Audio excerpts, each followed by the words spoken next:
Oh, the weather. If you live on the northeast coast, this has been a consistently gray, cold, misty, dreary spring. And if you feel like the weather is weighing you down, you are not alone. Joining me now is clinical psychologist Janine Hubbard. So I know I've been hearing a lot of people talking about how the weather is kind of bringing you down. What kinds of things are you hearing in your practice? You are not alone. I've termed it the June-uary blues. We know that the winter blues are a legitimate thing. I think here in Newfoundland and Labrador, June hits because there's really two reasons, both physical and psychological. We know that when we have a lack of sunlight, when we don't have that vitamin D exposure, that actually it affects a couple of the hormones in our brain, serotonin and melatonin, which are responsible for regulating our mood and our sleep.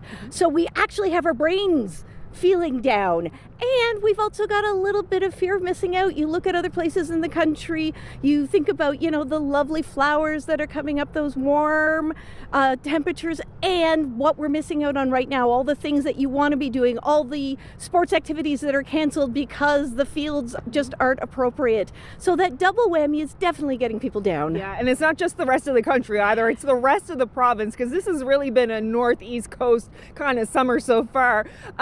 So we talk about seasonal affective disorder, like in the winter time when the days are shorter. Is this a similar thing to that? There certainly are some similarities. As I say, the lack of exposure to sunlight really can affect our mood. And so one of the things that we want to do is, as much as possible, if there are those brief glimmers of sunshine, get out, just even if it's for 10 minutes. Maybe look at your vitamin D consumption. Always check with your pharmacist.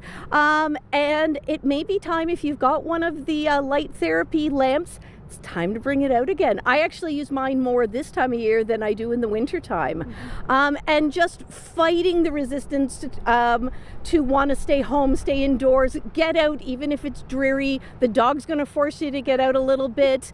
As much as you can, keep moving and fighting the inactivity. Yeah. How are you feeling? Because I know you're an upbeat person. How are you finding this spring? I'm okay until I get about 10 days of this. And then you know what? I really start to feel the effects as well.